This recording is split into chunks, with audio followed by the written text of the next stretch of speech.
2011 থেকে 2015 এই যে টাইমটায় ঈদের দিনটা খুবই স্পেশাল হয়ে উঠতো আমাদের আন্দোলনের কথাও যদি বলি। স্বপ্না বা ওয়েলিংটনে সালমান খানের সিনেমা লাগতো, ঈদের সিনেমা লাগতো।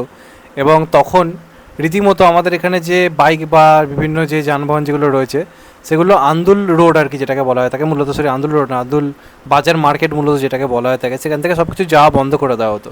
তার কারণ ওই যে 1টা 4টে 7টে এই যে শো টাইম সালমান খানের সিনেমার রাস্তা পুরো ব্লক হয়ে যেত, কারণ পুরো হল হাউসফুল, বাইরের লোকে সেলিব্রেট করতো।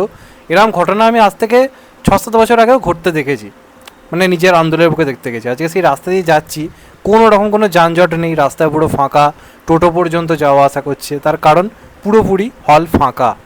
এটা দেখে না লিটারেলি ভাই চোখের জল চলে আসছে। আমি সলমান খানের ডাইহার্ট ফ্যান নই, আমি ডাইহার্ট ফ্যান মূলত অক্ষয় কুমারের, কিন্তু আমি রেসপেক্ট করি যারা আমাদের ছোটোবেলায় রঙিন করেছে, এদের প্রত্যেককে আমি রেসপেক্ট করি। তাদের এই অবস্থা দেখে সিরিয়াসলি খুব খারাপ লাগে। আজকে সলমান খানের অবস্থা দেখে প্রচণ্ড পরিমাণে খারাপ লাগছে, আমি অবাক হয়ে গেলাম। আমি রিসেন্ট কয়েক বছরই ঈদে, মানে আমার ঈদ বিশ্বাস হচ্ছে না সত্যি কথা বলতে গেলে, যখন আমি বুকমাইশো খুলে এই রেসপন্স দেখছি, প্রত্যেকটা জায়গা কলকাতাতে শুধুমাত্র green green green green green. একটা জায়গাতেও আজকে হল ভর্তি হয়নি ঈদের দিনে। শেষ কবে সলমান খানের সিনেমার এই রেসপন্স এসছে? এর থেকে বেটার রেসপন্স কিসি কি ভাই কিসি কি জানের ছিল, কিসি কি ভাই কিসি কি জানের এর থেকে বেটার রেসপন্স ছিল। কিন্তু একটা জিনিস বোঝা যাচ্ছে, যারা ঈদের টাইমে সলমান খানের ডাইহার্ট ফ্যান ছিল না, যারা মূলত ঈদের টাইমটাকে সেলিব্রেট করতো সলমান খানের সিনেমা দেখার জন্য, যারা মনে করতো যে ঈদের দিনটা সলমান খানের সিনেমা চল যাই, দেখতে যাই, এনজয় করবো, একটু মজা করবো, তারা পর্যন্ত সলমান খানকে কিন্তু রিজেক্ট করে দিচ্ছে। কারণ সলমান খানের একই স্টাইলের সিনেমা, সলমান খানের একই লুক, সলমান খানের একই ম্যানারিজম। এখন যদি সলমান খান না ভাবে, তাহলে ভাই সলমান খানের অবস্থা কিন্তু খুব শীঘ্রই এমন হতে যাচ্ছে যেখানে সলমান খান নিজের ওপেনিং দেখে নিজে হয়তো কেঁদে ফেলবে, যে আমার ওপেনিং কী করে এত বাজে হতে পারে। এই টাইমটাই সলমান খানের কিন্তু ভাবার, এটা খুবই ক্রিটিক্যাল একটা সিচুয়েশন বলা যেতে পারে। এই বক্স অফিস একসময় যে কাঁপিয়ে গেছে, ঈদের টাইমে যার বক্স অফিস 40 কোটির নিচে ভাবাই যেত না, সে যখন এই বক্স অফিস দেখবে তার মানসিক সমস্যাটা বুঝতে পারছো কোথায় যাবে। ফ্যান্সদের চোখে জল আসছে, আমাদের চোখে জল আসছে, সলমান খানের মনে কি চলছে তাহলে সিরিয়াসলি ভাবো। অবশ্য সলমান খান যদি এতটা ভাবতো বা সলমান খান যদি এতটা মন খারাপ হতো, তাহলে আই থিঙ্ক সিকান্দারের স্ক্রিপ্টটা চুজ করার আগে অন্তত একবার ভাবতো যে এই সিনেমাটিকে আজকের দিনে দাঁড়িয়ে চলবে। আমার মনে একটু ভেবেচিন্তে আবার কাজ করা উচিত।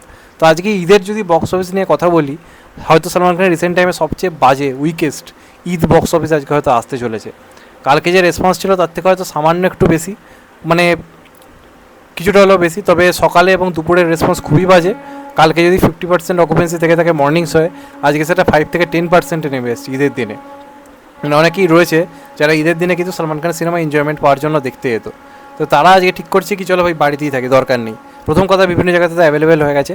সেকেন্ড কথা, সিনেমার রিভিউ জঘন্য এসছে, প্লাস সলমান খানের সিনেমা লোকে দেখতে যেতে ইন্টারেস্টেড নয়। তো যার ঈদের বক্স অফিস 40 কোটি 45 কোটির নিচে হতো না একটা টাইমে, তার বক্স অফিস কিন্তু আস্তে আস্তে ক্রমশ নিচের থেকে নিচের দিকে নেমে আসছে, আস্তে আস্তে ক্রমশ কিন্তু পতনের দিকে যাচ্ছে। তো এখন যদি না সলমান খান ভাবে, তাহলে আর কবে ভাববে?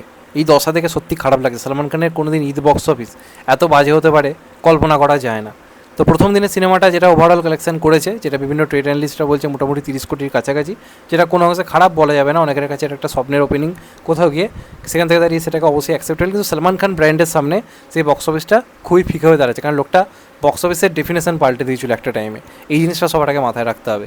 তো আজকে ঈদেরও বক্স অফিস যেটা এখনও পর্যন্ত আসছে, আর্লি এস্টিমেট যেটা উঠে আসছে, আজকেরও কিন্তু কালেকশন যেটুকু রেঞ্জ দাঁড়াচ্ছে 25 to 26 কোটির মধ্যে কিন্তু থাকতে চলেছে। মানে 25 থেকে 26 কোটির রেঞ্জে কিন্তু কালেকশন আসতে চলেছে, এটা কখনোই ভালো নয়। উল্টে খানিকটা ড্রপ হয়তো আজকে দেখা যেতে পারে, যা বক্স অফিসের অবস্থা। তো ঈদের দিনে বক্স অফিসে ড্রপ দেখা যাচ্ছে, তাহলে ভাবো কালকে থেকে নর্মাল দিন, কালকে তাহলে কতটা ড্রপ নেমে আসতে পারে।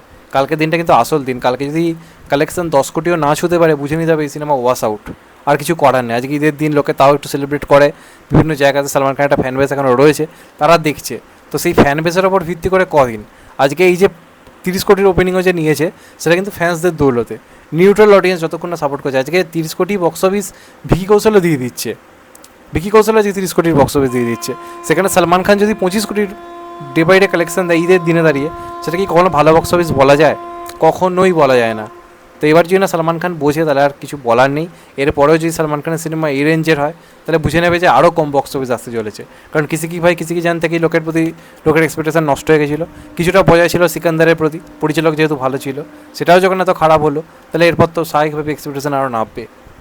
তো সলমান খানের উচিত প্রথম কথা নিজের ওয়েট কমানো, নিজের এনার্জির প্রতি একটু গুরুত্ব দেওয়া, নিজের ফিটনেস পুরো আগের মতো করে নেওয়া, এবং পুরোপুরি নিজের লুক চেঞ্জ করে একটা কামব্যাক করা।